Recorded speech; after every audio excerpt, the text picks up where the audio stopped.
ایک school teacher پر ایسی کیا مشکلات پیش آئیں کہ وہ ٹیچر سے گنڈا گرد بن گیا؟ پولیس اور جرائم پیشہ لوگوں میں دوستانہ مراسم کیوں؟ عنایت اللہ کے قلم سے نکلا ایک بہت ہی خوبصورت ناول ہیرے کا جگر، جس میں جرم و سزا کی پراسرار اور ہیبت ناک دنیا کے حیرت انگیز حقائق پر مبنی داستان۔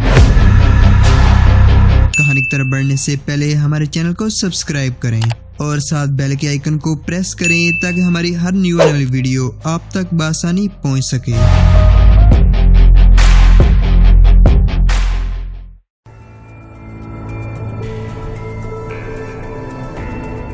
اسلم نے آگے ہو کر ناز کے ہاتھ پر ہاتھ رکھ دیا اور اس کی آنکھوں میں آنکھیں ڈال کر ملتجی انداز سے کہا، یہ دولت مجھے ڈس رہی ہے، لوگ مجھے شہزادہ سمجھتے ہیں، کاش کوئی یہ بھی جان سکے کہ میری تنہائی مجھے کھائے جا رہی ہے۔ ناز ان اشاروں کو خوب سمجھتی تھی، وہ تو اب اس سے بھی نازک اشارے سمجھ لیتی تھی۔ اس نے اسلم کا ہاتھ دبا دیا، جیسے اس کی تنہائی کا ساتھی بننے کے لیے ہاں کہہ دی ہو۔ یوں تو ایک وزیر کی سالی اور ایک وزیر کی بانجی بری طرح پیچھے پڑی ہوئی ہیں۔ اسلم کہہ رہا تھا، دونوں میں سے کسی نہ کسی کے باپ کی کار میری کوٹھی کے سامنے کھڑی رہتی ہے، لیکن ناز، جب بھی میں نے ان لڑکیوں کو دیکھا مجھے تم ہی یاد آئی۔ تمہیں معلوم نہیں، جب تم حیدرآباد میں 7ویں 8ویں جماعت میں پڑھا کرتی تھی، اس وقت سے تمہاری محبت کو سینے میں پال رہا ہوں۔ قسمت نے ہمیں کہاں آن ملایا، ہماری روحیں روزے ازل سے ایک ہیں۔ آؤ ناز، میری بیچارگی کو سہارا دو، مجھے صرف تمہاری ضرورت ہے۔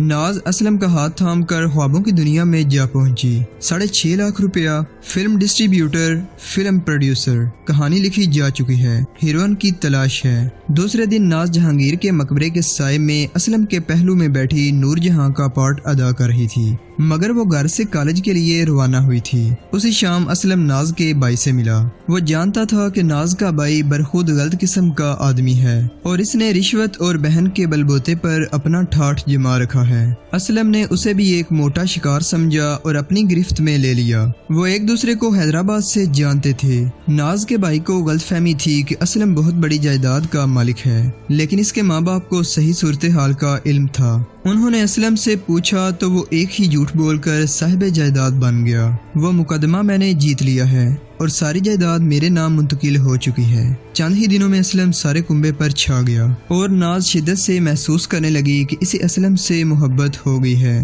اس کی مچلتی جوانی نے کسی کے پہلو میں پہلی بار ایک نئی لذت محسوس کی تھی، جس میں اس کی وارفتگی اور اسلم کی دولت دونوں کار فرما تھی۔ اسلم تو جیسے ناز کے اشاروں پر جی رہا تھا۔ ناز کے ماں باپ ایک مدت بعد سکون کا سانس لینے لگے۔ لڑکا اچھا ہے، جائیداد بھی ہے۔ انہوں نے فیصلہ کیا، یہ رشتہ بہت اچھا ہے، لڑکا بھی اپنے وطن کا ہے۔ اب یہ الجھن پیدا ہوئی کہ خان صاحب نے ناز کے بھائی سے بات پکی کر لی تھی اور وہ اپنی تیسری بیوی کو طلاق دے چکے تھے۔ ناز کی خاطر شادی کا صرف دن مقرر کرنا باقی تھا۔ ناز کو اس رشتے کا علم نہ تھا، بھائی نے اسے کچھ نہیں بتایا تھا۔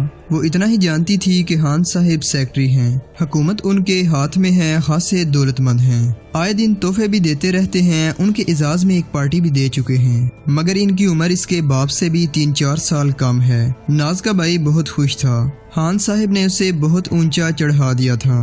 آخر گھر میں بم پھٹا اور ناز چکرا گئی۔ بھائی نے اسے خان صاحب کے متعلق کچھ اس طرح بہلایا پھسلایا کہ وہ ایک بار تو پھسل ہی چلی تھی، لیکن اسلم کا خیال اڑے آیا۔ ناز کو صرف دولت، عیاشی اور فیشن سے محبت تھی جو خان صاحب کے ہاں موجود تھی۔ دوسری طرف اس کے خیال کے مطابق یہی چیزیں اسلم کے ہاں بھی موجود تھیں۔ اب اسلم اور خان صاحب میں صرف 2 فرق تھے، عمر اور محبت۔ ناز اسلم کی محبت میں الجھ چکی تھی۔ اس نے بھائی کو صرف الفاظ میں بتا دیا کہ اسے خان صاحب کی زوجیت منظور نہیں۔ بھائی کو پہلی بار محسوس ہوا کہ ناز قابل اعتراض حد تک آزاد ہو گئی ہے۔ اس نے اسے قائل کرنے کی کوشش کی، لیکن وہ قائل نہ ہوئی۔ اس نے کہہ دیا کہ وہ اسلم ہی کے ساتھ شادی کرے گی۔ ناز، تمہیں شرم نہیں آتی؟ بھائی نے غصے سے پوچھا۔